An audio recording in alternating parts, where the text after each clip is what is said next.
Well, if you're talking about just any professional, decide what you want. Decide what kind of business you want to build. Decide who you want to work with. Decide what makes you feel fulfilled as a professional. I think we insist that everybody at our firm write out, for example, their ideal client profile. If you're going to go fishing for salmon, take gear that will help you catch salmon. Look, I think this is a great point, and we touched on it earlier. I think, and it ties into your first tip about do the work. I think if you're doing the work, do it deliberately. Yes. Think about what it is that you want to achieve and why you're doing it, and put that into action, as opposed to kind of accidentally doing it because that seems to be the next logic. This is the Future Ready Advisor, a show about transforming your financial advisory practice. I'm your host, Sam Sivarajan, a wealth management consultant, behavioral scientist, and keynote speaker. In this podcast, I dive deep into the real challenges advisors face and bring you insightful conversations with top industry experts. Together, we'll explore practical strategies grounded in behavioral science to help you better serve your clients, optimize your time, and build a future-ready practice. Hi, everyone. I'm your host, Sam Sivarajan. Welcome to today's episode of the Future Ready Advisor. Today, I'm here with Michael Clarke, a veteran financial advisor and the author of the book, A Firm Worth Building. Michael, welcome to the show. Yeah, thanks. It's great to be here. Thanks for having me. Delighted to have you and looking forward to our conversation. Let me quickly introduce you to our audience. Joining us today is Michael Clarke, the author of the book, A Firm Worth Building, a guide for professional businesses to scale and thrive by focusing on running the business well, rather than just their technical specialties. Michael grew his advisory firm from modest beginnings to managing $500 million, becoming a driving force behind the national referral network. His book offers 30 essential lessons for business owners, including building client trust quickly and leveraging professional networks for referrals. Michael and his team are forward thinkers who believe in building what should exist, not just what currently does. Michael, let's start and dive in. You've been an advisor for over 30 years. Can you share with us some of the pivotal moments in your career that significantly shaped your professional path? Sure. And by the way, thanks for that introduction. I hope I'm worthy of it. Look, I started my journey in this business back in the 90s. And I think for the longest time, it was just about survival. It was just about, how do I keep the lights on, keep food on the table, that kind of thing.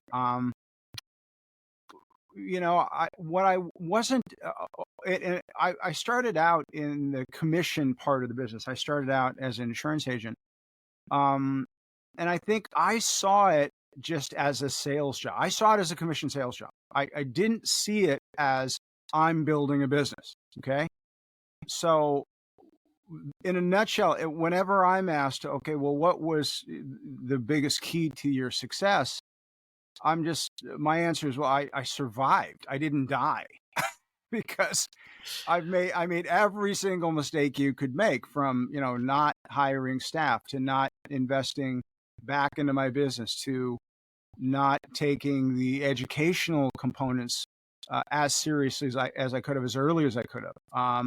Just everything. I didn't know that what I had was an actual business. Okay.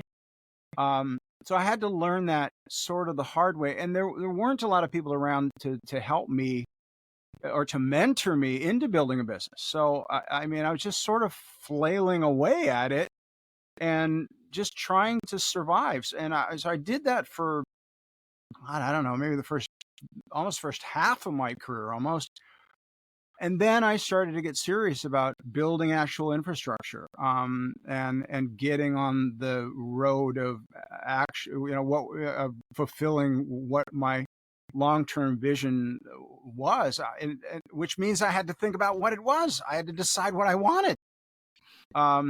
And by the way, I've actually built my business twice. I started in 1992. From scratch, and then I started again in 1997 from scratch because I moved from Northern California to Los Angeles And I moved to where I knew everybody, where I'd grown up, and then I moved to an area where I knew nobody, and had to do it all over again. There's something to be said about surviving, by the way. It's a really good skill to have, but it's not enough if what you want to do is build a business. That's so profound, and we'll dive into that a little bit more. And it's an interesting point that you've made, that you are based in California, and even within California, moving from Northern California to Los Angeles. I mean, as you say, you're starting over again, you're building. Can you talk a little bit about that? Like, well, what was actually involved in terms of, if you will, to start over again? And because you've said to me that, look, you've made every mistake in the book. And presumably, when you started over again, this was an opportunity for you to kind of undo some of those early mistakes that you'd made. Yeah, Can you talk a little bit about that? sure. Would that I had the wisdom to have realized that. I did not. It was jumping from one jungle to the next, and it was just surviving in another jungle, basically. But no, but what I will say is, so I came to Los Angeles for personal reasons, family reasons, really. That's why I did it. One thing I did realize early on is that I will become like those I associate with. So I've always sought the right relationships, and I've always played this as a team sport from the beginning, because I don't know any other way to do it. So in associating with people who are more successful than me, I did learn a few things. Okay. I learned how to interview really well, I think. Okay. I learned that if I didn't know something or didn't feel like I was an expert in a particular area, I needed to work with somebody else who was. Okay. I also learned that I needed to build them up in the eyes of the people that I was talking to. I mean, our industry, for whatever reason, throws us out as a bunch of lone wolves, and we're all solo acts for the most part. But I learned that I needed to borrow other people's expertise if I didn't have it myself. So I think at that juncture, there were a lot of things that started to turn, even though I wasn't at the point where I was building the infrastructure that would see me having a real, honest to goodness business. But I feel like there were some very significant steps forward that I started to take. In my experience, this is a process, right? You're not suddenly going to get all of the pieces in place. You have to start. It's a bit of a trial and error. But what I understand from what you say is that there's a process where you start thinking more deliberately, right? And mindfully about what are you doing and why you're doing it. And there's a long-term plan that may not necessarily reap dividends in the short run, but in the long run, it's a good way of doing it. Yeah, I had to deliberately pay the rent. I had deliberately paid childcare. Yes, there was a lot of deliberate. No, but to your point, you're right. The surviving is an initial start for anybody in this industry. Yeah. And I dare say that your experience is similar to mine and others that I've seen. I remember, like, early you take on any client, right, that wants to take it. I remember, to me, clear as light, there was a time where we had a very large opportunity for a significant client. I went in with a team member to go meet with that client to do the dog and pony, etc. And this client, went to tell us that, like, every year he interviews 5 potential money managers, and he picks 5. And the following year he fires the 2 worst performing providers. And if you'd asked me a few years before, I would have, sat there and tried my darndest to try to get that client. I said at that point, sorry, I don't think we're the right fit. And I excused myself and we walked out. And I think this is illustrative of what we are talking about being deliberate and thinking through this. But that comes with a little bit of experience, a little bit of confidence, a little bit of understanding. This is who I, serve, and this is who I don't. Right. You make a great point there, because I think there came a point when I had to focus on who I was going to work best with. And I think my hand was forced. I was about 10 years into the business. And again, I was doing okay, but I was just kind of surviving. But I wanted to align myself with these other professionals that were also in our business, because they had access to a marketplace in Southern California that I felt I could help them with. But the barrier to entry for them is I had to double my production in 1 year, okay, which is a giant challenge. I managed to do that because I started saying no to those people that I had formerly been chasing with the mindset that I need everybody. Okay. And I started becoming a lot more focused on what I wanted, who I was going to work well with, and started, just throwing a lot of fish back, as it Mm-hmm. were. Mm-hmm. And it, and I think that was the year I learned how powerful that was. Mm-hmm. Like somebody once said to me years ago, "You make more money saying no than you do saying yes." And to your point, I think that's what you were saying as well. So, on that note, you talk about in your book, A Firm Worth Building, you emphasize the importance of running the business well, not just Yeah. focusing on professional specialities.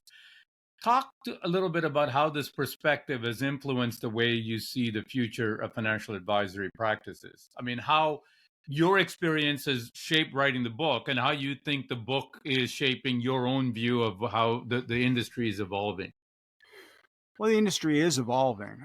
First of all, I think it's evolving away from being transactionally oriented, and it's evolving towards building relationships.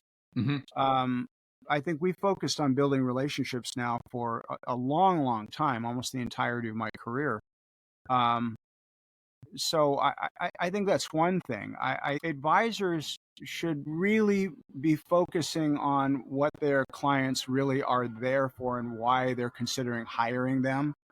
And most of that has to do with outcome and less to do with mechanics and all the things we feel like we're expert in. In other words, a trap that I fell into early, I use this as an example. So once I started to understand the science of investing, okay, started to understand things like portfolio theory and its origins and all that kind of stuff, I was really excited to share it because I thought it was cool and I thought it would make people trust me more because I could speak about this. And then I discovered no one cared.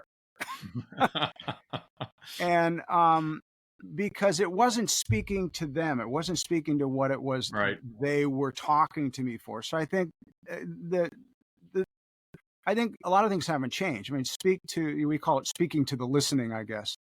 But it really is all about why are your clients there. And then again, I go back to representing being part of a team. If you can, we need to all be working in teams these days. I think there has been a seismic shift in our business, in our industry, um, as it relates to how we interface with our clients, other advisors, their attorneys, their tax people, whomever they're working with. We all need to be sitting at the table together and not working in silos. We need to be Mm-hmm. we're working on behalf of clients, common clients. We should all know each other. We should interact occasionally. Um, and the other thing I'll say is most advisors don't build infrastructure properly. There are a lot of things advisors do they just shouldn't be doing. You shouldn't be processing paperwork, for example, or now it's new account paperwork's all done virtually now. But there's some administrative things. Our advisors shouldn't be doing that. What we should be doing is studying the business, studying people, continuing to educate ourselves, staying up on the things we need to stay up on, and being forward thinking with regard to how are we going to provide tomorrow's solutions, not just the ones we have today. I like that. And it reminds me what you say of an old boss that I had who always used to tell us work on the business, not in the Yeah, business. yeah. And I think you have to do both, right? It's a bit of walking and chewing gum at the same time. But I think you're 100% right that too many people get caught in the day to day, the urgent versus the important, right? They're solving today's problems and neglecting what may be the opportunities, the game changing opportunities that are around the corner. Yeah, and just one of the things I learned early on, and it was, and I actually learned this in my former career before I got into this industry, is that if something's in my hand, like a piece of paper or whatever, and it requires my attention, I'm going to do it right then and there, Yeah. unless there is some huge reason why I can't. And I've operated that way for so long that now, if you walk into my office, excuse me, my desk has nothing on it because habitually I'm taking care of things in the moment, and I find that to be so much more productive. And by the way, oh my gosh, what a stress reliever. Okay. Yeah. Because I don't want to walk into my office and there's 10 things that I have to do that are left over from yesterday. Yep. Yep. You mentioned something about building infrastructure. And when we talked before, Michael, you talked about this specific concept around infrastructure about building digital family offices. Mhm. Can you explain a little bit what a digital family office is and why you believe that that's both an opportunity and the future of wealth management? Sure. Well, we're all familiar with with what a family office is. It's the ultra uber wealthy solution. You go to one place and you get everything from wealth management, tax, um, estate planning to travel Insurance. arrangements if you want to go on a trip to Europe. Um, but it is a solution that up until very recently was available only to those that were really, really wealthy. The idea of the digital family office is to bring that solution to anybody by bringing together groups of advisors, the CPA, the attorney, in some cases maybe a business attorney. It could be a CFO. It could be a lot of people. Whoever should be sitting at the table with regard to moving and managing somebody's wealth. That's the idea. And so typically where we begin is by introducing ourselves to our clients' other advisors and saying, hey, since we work for a common client, maybe we should know each other. And maybe we should consider being on each other's team versus just knowing each other. There's a difference between you knowing an attorney and what they do and the two of you being on one another's team for the sake of common clients. It's a different experience for the client. So really building the digital family office is nothing more than just bringing everyone together, okay? And establishing those lines of communication and, running point for the clients and talking to them about how all of this is working. We should be asking our clients if they have needs beyond what we do. I'm always asking clients, what's the condition of your estate plan? Do you have one? Does it need to be updated? Is the attorney that did it still an attorney? Often they aren't. It's important that we're asking all these questions because I get all kinds of responses that are about, yeah, we need to do that. Mm-hmm. Mm-hmm. Can you recommend someone? The more I do that, the more of those calls I get because I know that my clients are seeing me as the point person in the world, kind of like the quarterback. That's who I want to be. I want to dig into that a bit more, Michael. I think this concept of digital family office, I understand. This is aligned with your general view that you need to build strong referral networks. But yeah, when we discussed, you had a really good point that too many advisors think about a referral network as almost like a Rolodex, right? That you have the business card, you have the name and number, etc. But what you're thinking about is something a little bit more deeper and more nuanced. Can you explain that? Yeah, I am. And I'm glad you brought that up. Look, the industry has always told advisors, go get to know a couple of CPAs, go get to know a couple of attorneys. And the way we've always approached it is, hey, take them to lunch and tell them how great you are. They'll send you clients. Okay. Doesn't And work that how way. well does that work? It don't. So, Yeah. and we all kind of know that, which is why everybody gets frustrated with it. What I'm talking about is building an actual honest to goodness partnership where we're actually assisting each other in one another's success. It's different. If you're an attorney or a CPA, I have to be valuable to your practice, which means every single time I talk to you, I have to bring you something you can use. Okay. Now, often that's information. We create a lot of content of various varieties from a lot of different people, but it also can be in the form of, hey, my industry teaches me how to interview really well. Maybe I could bring some of those benefits to you, and maybe it could enhance the way you interact, not only with your existing people, but with new people. A lot of the data shows that attorneys and CPAs don't market to their existing clients at all. But if they did, they would raise their revenue per client by as much as, I don't know, maybe the number is 30 to 40%, something like that. It's not a small number.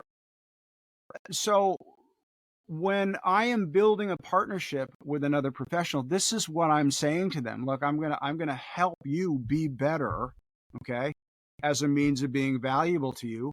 And which just means I'll share with you what it is we do well, and you can use it for your own purposes or not, whatever. I'm not telling you you have to, but I think there's a lot we can offer. And I think so if I'm showing up as that person who has a stake in your success, it's a different kind of interaction, and it's a real partnership. So what you're talking about is a much more proactive and deeper relationship Yep. than, perhaps the annual lunch where you talk about your golf handicap or anything else. You're Yeah. talking about, hey, by the way, I've seen this with my clientele. Is that something that you're seeing? Is that something I can help you with? Right. I mean, where, Right. as you say, that you're creating a partnership where it isn't reactive, that one person isn't waiting for a referral from the other. It's actually, what can you do collectively to go out there and develop business together?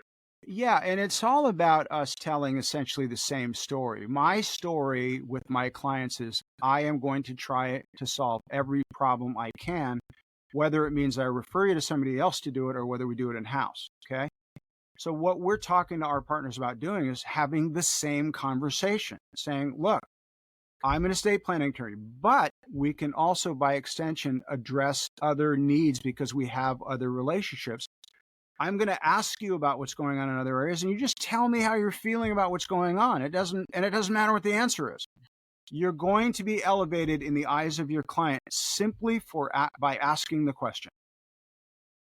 I love that description. And it makes me think of an analogy that I heard somebody use with me, which is that it's akin to a family doctor or a general practitioner. Yeah, They're not the expert. Okay. But a good family doctor is going to refer their patient to the cardiologist, to the rheumatologist, to what have you. right. But their job's not done at that point.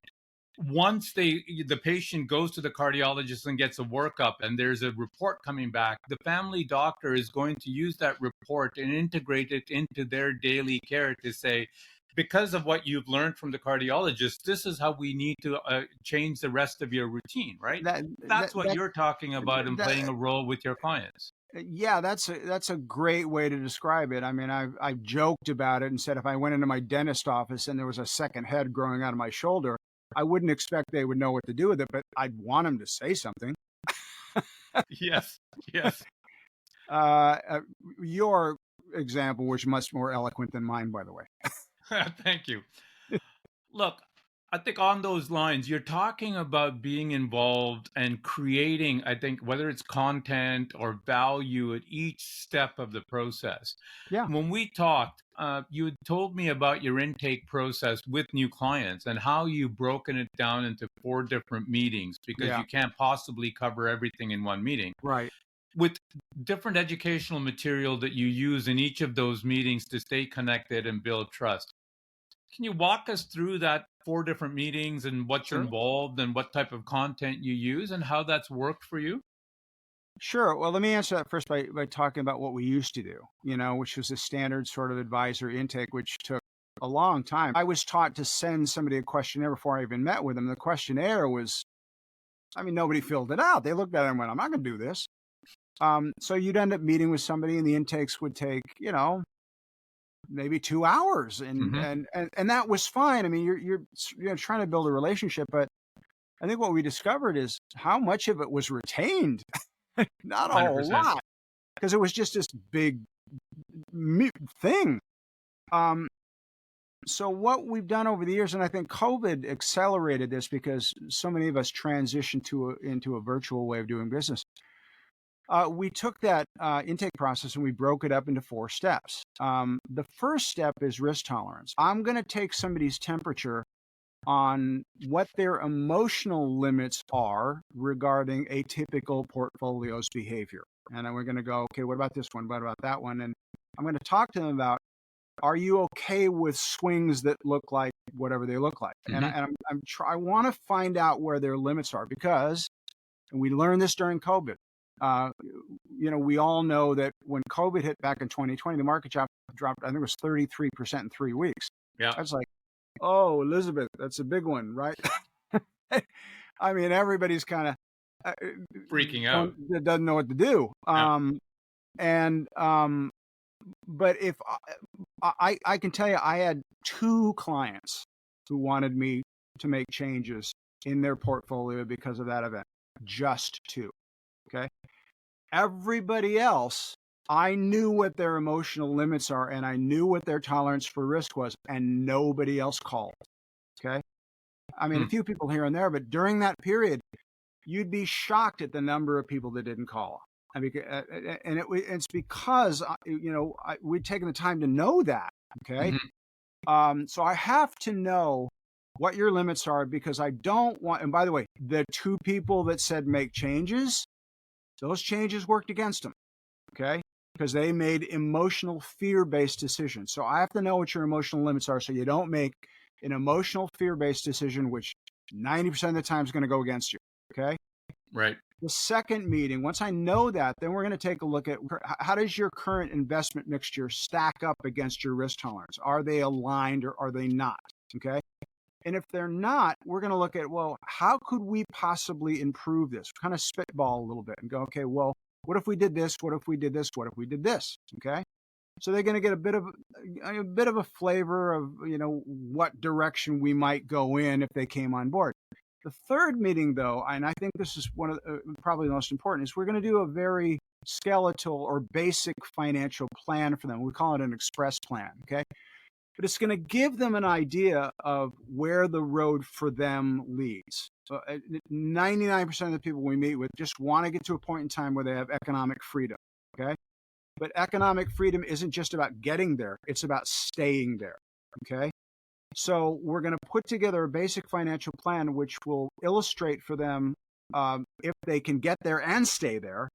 And if there are adjustments they need to make before the fact, we can suggest those adjustments as well. But it's often the first time these people have seen this. So it's like we get comments all the time. Nobody's ever done this. Okay. The fourth meeting is, okay, now that you've seen all of this, this is how we would work with you if you came on board. Majority of the people, somewhere during step 3, they're like, I'm in. Okay. So I think we found it to be a process that's really, really effective. The other part of it is it takes me as an advisor, it takes me out of my own head. I have to start listening to people. I have to start assimilating their answers. I have to start really at a much deeper level understanding them as opposed to getting my presentation right. Okay. Which I think a lot of advisors, especially newer advisors, it's an easy trap to fall into. I want to make sure I do a good presentation. Who cares? Talk to me. Look, that's a great point. The key there is an investment of time that you're putting in, but because it's structured, because you're listening, you are offsetting the time that it's take by improving your success rate, from what I gather, right? I mean, your success has gone up dramatically when you have this structured 4-step process, as opposed to saying, here's the presentation, I'm going to go through it, I'm going to follow up and ask you if you have any questions, Right. follow up 3 weeks after that to ask you if you have any questions. This process kind of indicates to the prospective client that you're methodical, that you're disciplined, that you have a process, and you're there to build a long-term relationship instead of getting a quick win. Right. And what I would also say is, and I forgot to mention this, so we do a lot of educational stuff. Okay. We do at least we do a town hall webinar every month where we're bringing on a different professional to talk about what they do, and we're taking on and tackling the issues of the moment and all that stuff. So we have this library of educational content, and between these meetings, we will almost insist that the people we're talking to watch at least one of those webinars, because it fills in the gaps. They'll watch it and go, oh, that's what he was talking about. And they'll learn. It is such an effective tool when it comes to keeping the interest high and the fire burning, but it also gives them an idea. It gives them a way, in a super non-threatening way, where they can take a look at us and go, oh yeah, this is what these guys are. Okay. But a lot of this even starts before that, because first time you meet with somebody and you're getting acquainted, that's when you really want to determine whether it's a fit. And we do say in those meetings, look, I am not here to sell you anything. I'm here so that you and I can decide if If the it's fit is right. appropriate for us to work together. Right. And Now, that's not what the industry teaches. and again, this is what we've talked about even from the outset, that this only comes with experience and developing your own business plan, et cetera, to say this is what works and this is the type of clients that you want, right? It's Mhm.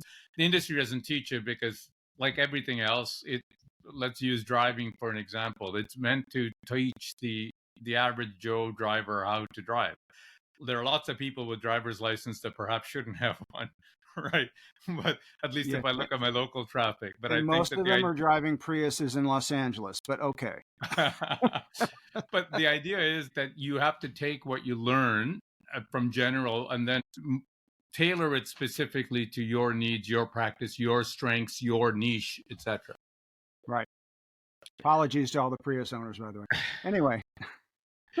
I want to go back to the digital family office and the network partners. I think when we were talking, you had a really interesting concept of this client bill of rights that you Yeah. use to ensure that interests and approaches are aligned. Talk to me a little bit about that.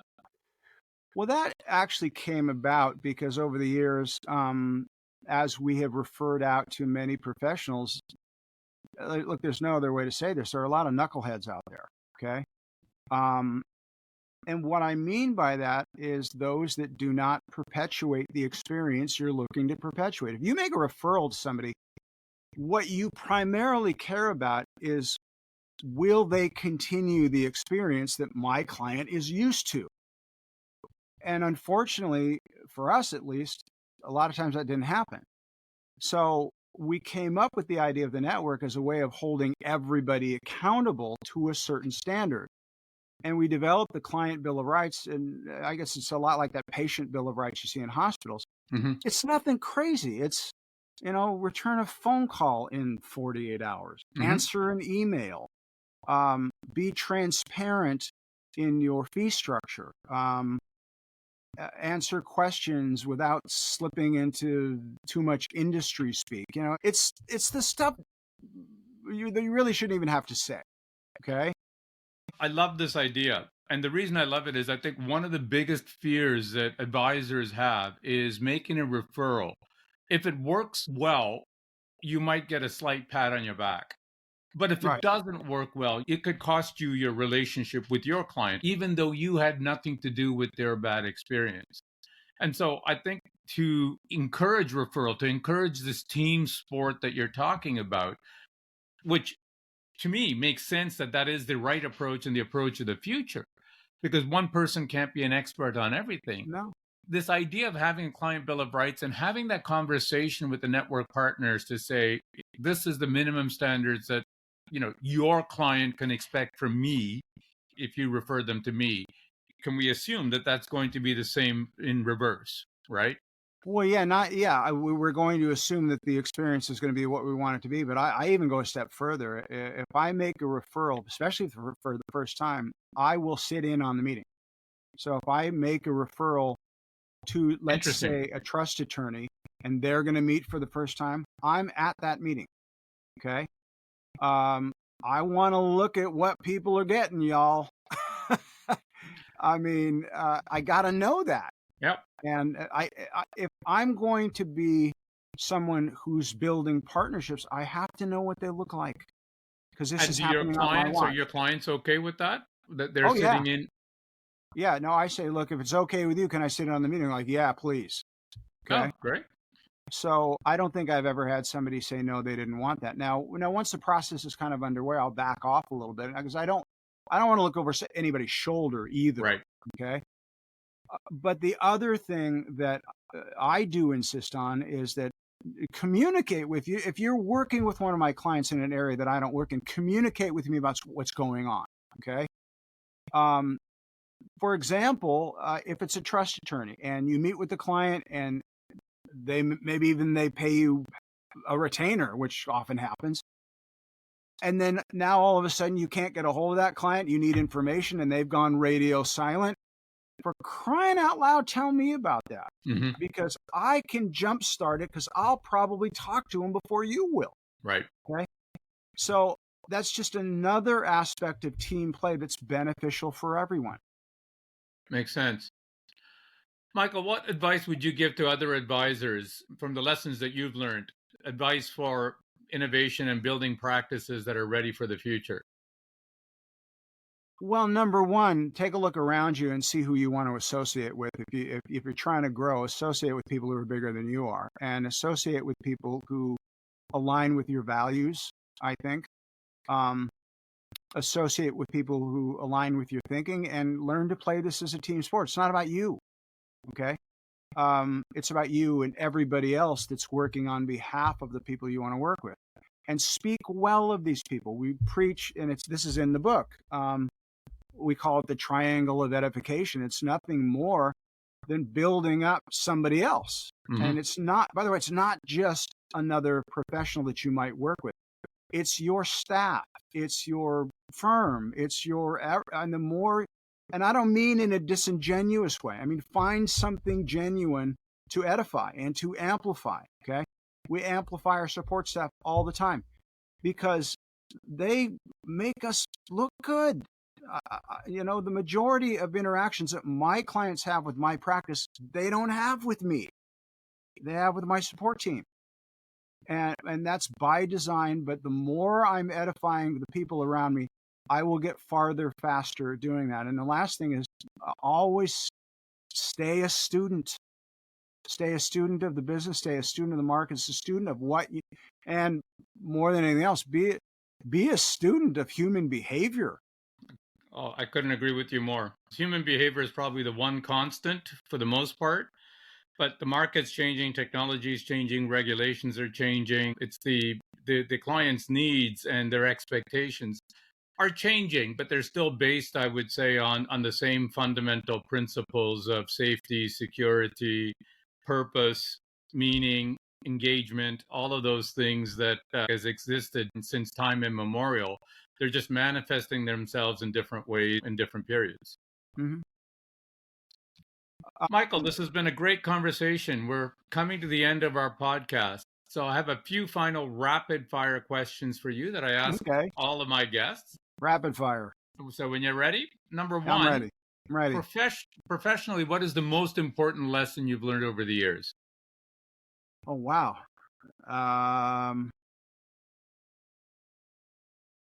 Go to work. I mean, what do you mean by that? Well, what I mean is, I every day I have to make a decision about where my energies are most deserving. Okay, like what is the most productive thing I can do today, and then I have to execute whatever that is on a daily basis. So it really happens in short time increments. If I've learned anything, it's focus on what I can control right now and focus on what will make a difference. Cool. And secondly, what is one practical tip you would offer listeners keen on applying your insights from your book, from your practice? Well, if you're talking about just any professional, decide what you want. Decide what kind of business you want to build. Decide who you want to work with. Decide what makes you feel fulfilled as a professional. We insist that everybody at our firm write out, for example, their ideal client profile. If you're going to go fishing for salmon, take gear that will help you catch salmon, Look, this is a great point, and we touched on it earlier. I think, and it ties into your first tip about do the work. I think if you're doing the work, do it deliberately. Yes. Think about what it is that you want to achieve and why you're doing it, and put that into action, as opposed to kind of accidentally doing it because that seems to be the next logical move. Well, I use an example. Did you watch the men's basketball gold medal game this past weekend? Did you see Steph Curry at the end? Yeah. So Steph Curry just went insane for like 2 minutes. Okay. That's not an accident. Steph Curry shoots, I think somebody said 300 free throws a day. Okay. That should teach us all something about the value of deliberate work. okay, which is what you're talking about. So yes, work deliberately. Um, those that do that are the ones that succeed. It's not a radical concept. No, it's a great example.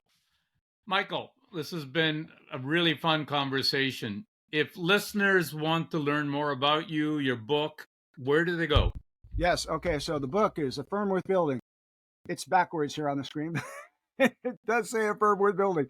It's available on Amazon. Everything I've talked about here today is in the book and then some. Okay.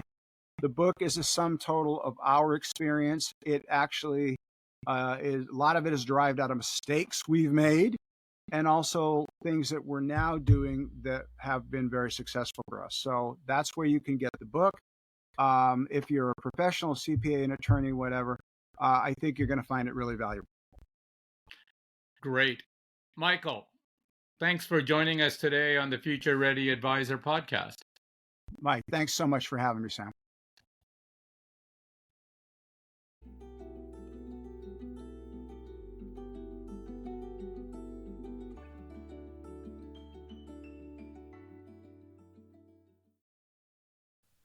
In this episode, I spoke with Michael Clarke, financial advisor and the author of the book, A Firm Worth Building. Here are my 3 key takeaways from this discussion. Number 1, build for long-term success, not just survival. Michael emphasizes that success isn't just about making it through tough times. Advisors should shift focus from simply staying afloat to deliberately building infrastructure, defining a vision, and investing in the systems and people that enable growth. Number 2, the power of saying no. Learning to say no to clients who don't align with your values or business model can be a game changer. By focusing on ideal clients, Michael doubled his production and found more satisfaction in his work. Number 3, leverage teamwork and partnerships. The future of wealth management lies in collaboration. Michael's concept of the digital family office integrates advisors, attorneys, and other professionals into a cohesive team, ensuring a seamless client experience. It's not about working solo. It's about building a network of trusted partners. These insights remind us that intentionality and collaboration are the keys to a thriving practice. Thank you for tuning into today's episode of the Future Ready Advisor. You've been listening to the Future Ready Advisor. If you enjoyed the show, please leave a review on Apple Podcasts or a rating on Spotify, or share your feedback wherever you listen. Be sure to follow the podcast so you never miss an episode. For more insights on how to keep your practice future ready, visit www.samsivarajan.com. You can find the link on the show notes. There you'll find free tools and resources, along with exclusive bonus content from these podcasts. Thanks for tuning in, and I look forward to sharing more strategies with you in the next episode.